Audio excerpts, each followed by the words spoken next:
Retirement planning in the post 4% world. Great article by my man David Blanchett over at Advisor Perspectives. And David, of course, is what is he with Morningstar? Big wig with Morningstar, but what exactly? It's longer than article than I anticipated. Yeah, he's a PhD, CFA, CFP, head of retirement research for Morningstar. Yeah, all right. So big fan, long time, first time. All right, so Dateline 225.21, and lots of huge pieces of nuggets right out of the gate.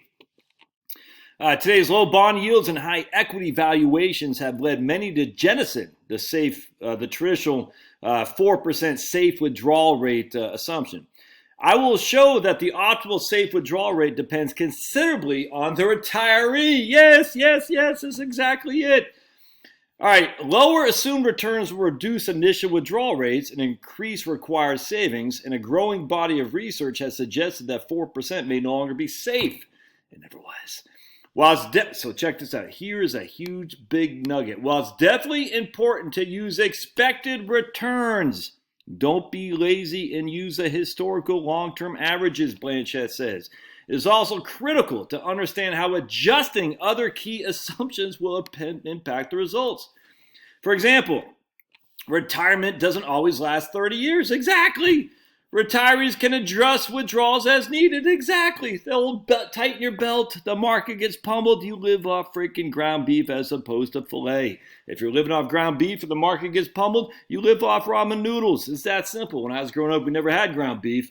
We had liver, which I imagine is a cheap man's meat.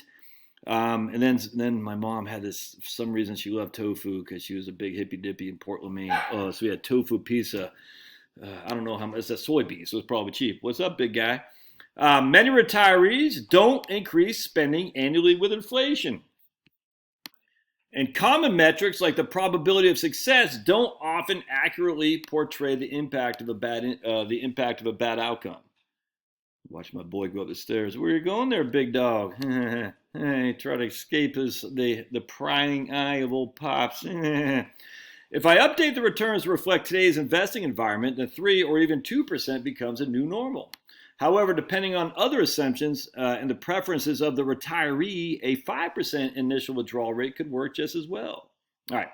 Early research by Bill Bengen and then the Trinity study resulted was become known as a 4% rule, which I've dealt with that a million times, so I'm not going to talk about that. As bond yields decline, more recent research has shown that Bengen's 4% estimate could be a tad optimistic.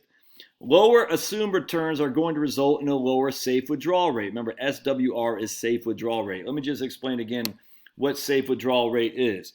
Is how many times is your portfolio, or what is the highest number you can take starting today in withdrawal adjusted for inflation with your portfolio never running out of money. So it's safe, and i.e. it never ran out of money. Hope that makes sense. So if $100,000 and I take 4% on a 60-40 stock to bond portfolio, the 60 would be the S&P 500, the 40 would be the 10-year Treasury, and I look back historically, and I'm taking 4% a year adjusted for inflation, I could take I think it's like 4.4% a year without ever running out of money. All right, that's a safe withdrawal rate, which means 100 times out of 100, historically, I never ran out of money. Well, that's awful, in my opinion, very low rate of withdrawal rates because you're leaving it. That means you left something on the table, which means you probably didn't spend as much as you should have. We'll dive into that.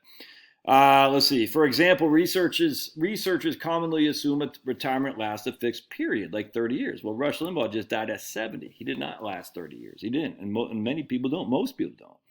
In reality, retirement periods can be less than 30 years or longer. Many people's not longer, many people's much shorter. Using a fixed period for testing purposes also doesn't capture failure because the true goal of retirees is not to maintain income over a fixed period, but to have income as long as they are alive. Mortality could be included as a stochastic variable in Monte Carlo simulations, but most planning software does not include this feature. Additionally, the vast majority of retirement spending assumes a static rate of spending throughout retirement, constant real return adjusted for inflation. But spending is likely to evolve as the portfolio changes over time. As the balance goes up, spending can go up and vice versa. Dynamic spending models can incorporate how spending evolves are more realistic than static spending approaches. Yep, exactly. Dynamic spending rules have been around for a long time, but aren't common in financial planning programs because the financial planning software doesn't be held reliable or accountable if you screw up, man, because you don't know. That's the thing, you don't know. Research and financial planning tools have largely assumed portfolio withdrawals increase annually with inflation. My research looked at this and found spending exhibits a smile shape. I don't even consider it a smile shape. It's more like it's going to be tough to, but kind of like a fish hook. I would call it a fish hook, where it just kind of drops and stays flat, maybe goes up a little bit, but not a smile. Let me show you what I'm talking about. A smile would be like this. And I actually say it's more like a fish hook where it goes like that and kind of comes up. Does that make sense? I call it a fish hook. And I doubt it's even a fish hook, frankly. But I think that'd be a safe assumption there. The fact that spending tends to decline in real terms during the first few decades of retirement is especially important because other income sources are typically tied to inflation, such as in Social Security. That means the required spending from the portfolio could be significantly less. Finally, research on safe withdrawal rates has largely used the probability of success, the percentage of the Monte Carlo simulations that don't run out of money. The probability of success is especially common in tools used by financial plans. A problem with success rate as the outcome metric is that it doesn't capture the magnitude of failure. It is technically possible to fall $1 short in the final year of retirement, say year 40, and this strategy would be deemed to fail. But a retiree is likely to have other income sources, exactly like Social Security, retirement benefits, or your house that could significantly lessen the impact of a portfolio shortfall. 100% right. A better approach is metrics that provide some perspective on goal completion. For example, what is the amount of income generated by a given strategy at the age of 95? And the worst, 1 in 10 or 1 in 5 outcomes. Focusing on the amount of income generated provides some context about what the total income would be. So what he's saying here is I completely agree. How much money do you need? Well, if you're going to, if you have a 75% Monte Carlo, that means 25% you ran out of money. Well, but that means you ran out of portfolio money. But what if you needed 100,000 when you're at 95 years old and you had 70,000 from Social Security and a pension? Well, you have no money, but is that a failure? No, of course not. You still have 75% of your expenditures, your wanted expenditures there. Now, if you need to come up with another 25,000 for prescription drugs, well, that's a whole different thing than you have no money. And that's the thing I think that, well, I have no money. No, that's not what Monte Carlo says. It does say you have no money. It just says your liquid portfolio is gone. That's it. All right, so using long-term historical average, the probability of success for a 4% initial withdrawal rate is around 95%, assuming a balance of 50-50 stocks to bonds. I still like 60-40. The probability of success will decline if returns are reduced to reflect today's investing environment. All right, so for this analysis, I assume the return on bonds are 1% for the first 10 years and 4% thereafter with a standard deviation of 7. And 8.5% thereafter with a, all right, gotcha. I'm effectively assuming a constant 4.5% arithmetic equity risk premium, which translates into approximately 3% geometric equity risk premium, which is roughly consistent with long-term averages. Exactly. So remember the equity risk premium. Oh, hold on. Dogs looking out the window. They see some big dogs. They're going back and forth. It's so funny. All right, so the equity risk premium. There you go. Oh, Pablo wants to interject. There we go. The equity risk premium is simple.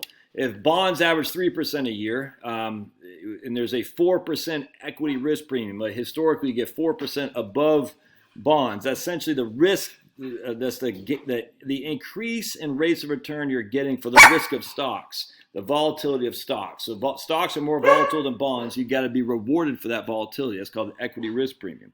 Historically, it's been about 4%. And so as you're saying, okay, if I'm getting 3% gross on bonds, I can get 7% gross on stocks, if that makes sense. I think that makes sense, and that's 100%. So the easiest way to calculate your rates of return potentially is look at what your bonds are paying and give it a little bit above that for equity risk premiums, if that makes sense. I hope that does.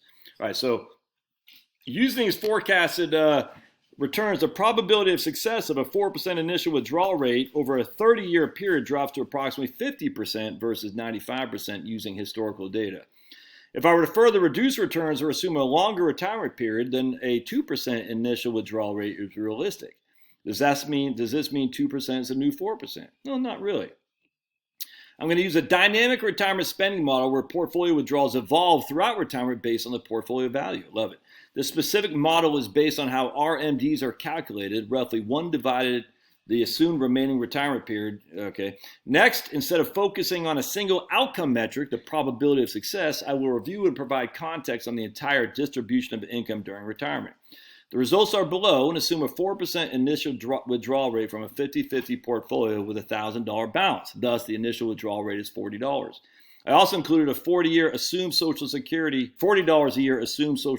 benefit. So the results are in today's dollars, all right? So again, I assumed a 4% initial withdrawal rate on $1,000. That's $40. I also included a $40 a year assumed Social Security retirement benefit. Well, wouldn't that mean I'm confused. Does that mean you always don't ever run out of money? I'm not sure what's happening here. All right, so,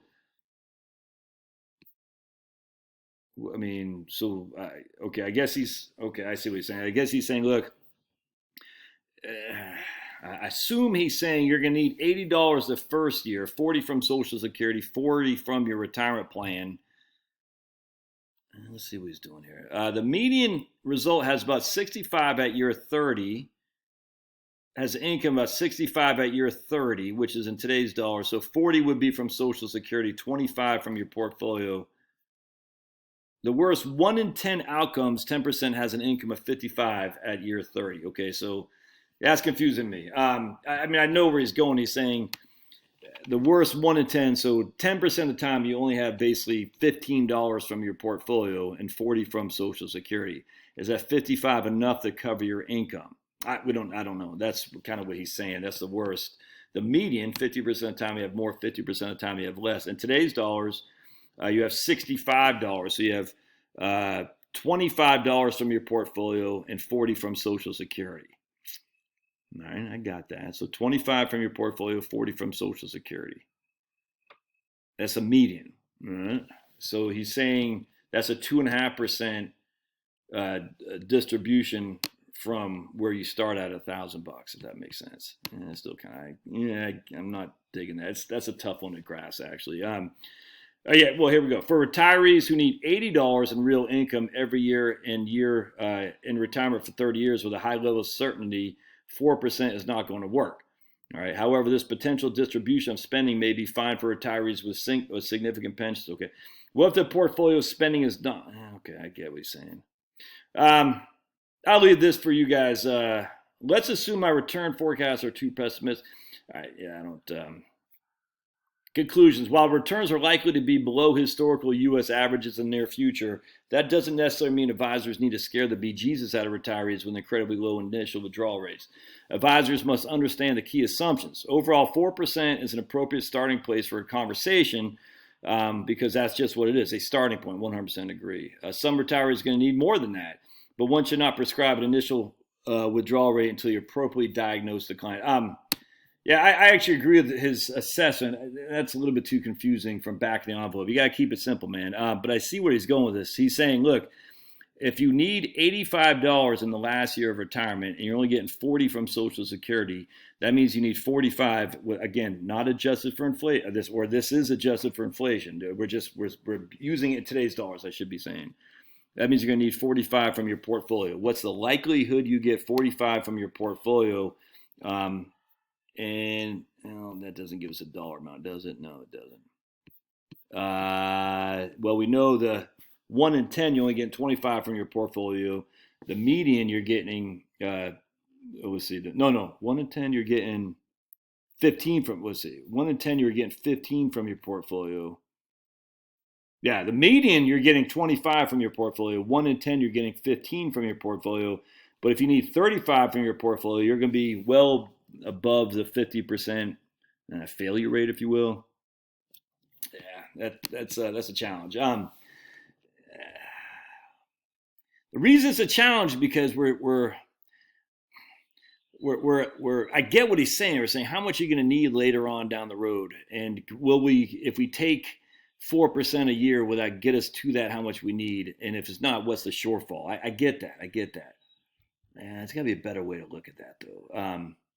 Yeah, let's think about this. I'd like to hear your thoughts on that. That's a good article. I'm a huge fan of Blanchett. You should follow him on LinkedIn. I got to think this through a little bit. I think there's an easier way to do it. We just say, look, you're going to have to tighten your belt by 25%, 30 years from now. It's not that bad of a deal. All right, I'll let you hear your thoughts. Thanks now.